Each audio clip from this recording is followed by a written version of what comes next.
Hello, hello, j'espère que vous allez bien. Alors aujourd'hui, on se retrouve dans une nouvelle vidéo pour parler pellicule. Parce que je sais pas pour vous, mais en tout cas, moi, les pellicules, c'est quelque chose qui m'a posé de nombreux problèmes pendant un bon bout de temps. Donc j'avais envie de vous partager mes petites astuces et déjà de vous expliquer qu'est-ce que le pellicule. Le pellicule, en fait, c'est des petits morceaux de peau morte et qui sont en général dus au renouvellement trop rapide des cellules de la peau. Du coup, comme il y a un renouvellement trop rapide des cellules de la peau, il va y avoir un excès de peau, donc qui va se transformer donc en cellules mortes, et vous allez avoir en fait ces excès de peau qui vont tomber. Alors aujourd'hui, il existe deux types de pellicules, les pellicules sèches et les pellicules grasses.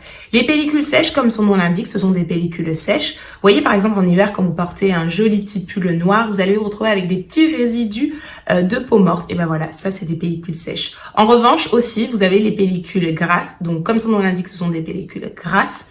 Elles sont de couleur jaunâtre et grasses. Pourquoi? Parce qu'elles vont avoir tendance à coller sur votre cuir chevelu et même sur la fibre capillaire. Quand vous allez vouloir enlever les pellicules grasses, vous allez plutôt galérer pour les enlever. Et donc ça, ce sont des pellicules grasses. L'origine des pellicules est très diverse. Il n'y a pas une origine aux pellicules. Vous en avez plusieurs.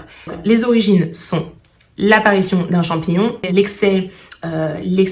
l'utilisation excessive de sources de chaleur telles que le sèche-cheveux, telles que le fer à lisser, un trouble hormonal, à la transpiration. Quand vous voyez, vous allez faire du sport, vous rentrez, vous faites pas votre shampoing, on est d'accord, on fait pas ça, hein. À l'accumulation de produits sur votre cheveu, au tabac, au stress.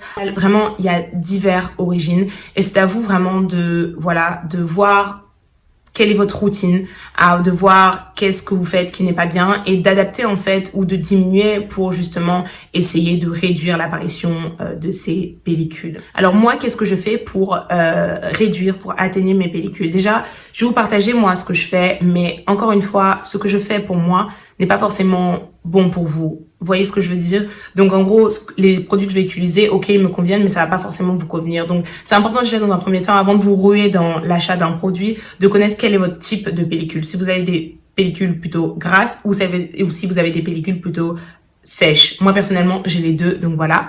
Si vous ne savez pas comment définir votre type de pellicule, je vous invite vraiment à aller voir un spécialiste. Ne sous-estimez pas l'avis d'un spécialiste parce que c'est lui qui justement vous orientera dans l'achat du meilleur produit pour atténuer, pour traiter votre pellicule.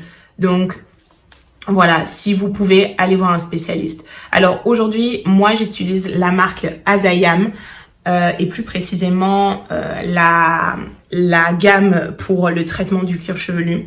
J'aime beaucoup cette gamme parce que déjà de 1, elle a des ingrédients naturels et de 2, elle utilise vraiment des ingrédients qui vont traiter le pellicule à la racine, quoi.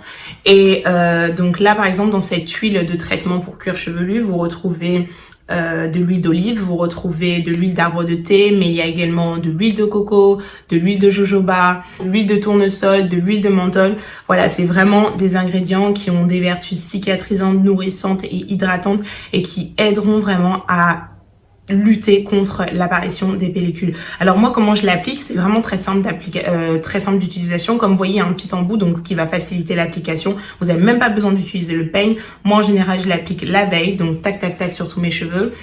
Ensuite, donc je masse également mon cuir chevelu pour activer la circulation, la circulation sanguine et donc favoriser la pousse. Et ensuite, je mets mon petit bonnet et ensuite le lendemain, je lave.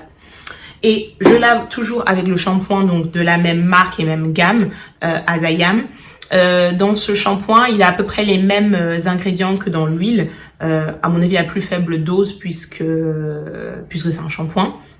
Mais on retrouve également de l'aloe vera, donc vous connaissez les propriétés de l'aloe vera qui sont des propriétés hydratantes, également cicatrisantes. Donc vraiment, je suis love de cette marque et plus précisément de cette gamme. Donc je vous invite vraiment, si vous savez quel est votre type de pellicule, à essayer cette gamme et vous me direz justement qu'est-ce que vous en pensez. J'espère que la vidéo vous aura plu. Je vous dis à très bientôt et je vous fais de gros bisous. Et comme d'habitude, n'hésitez pas à partager, à liker et à vous abonner. Merci beaucoup. Salut!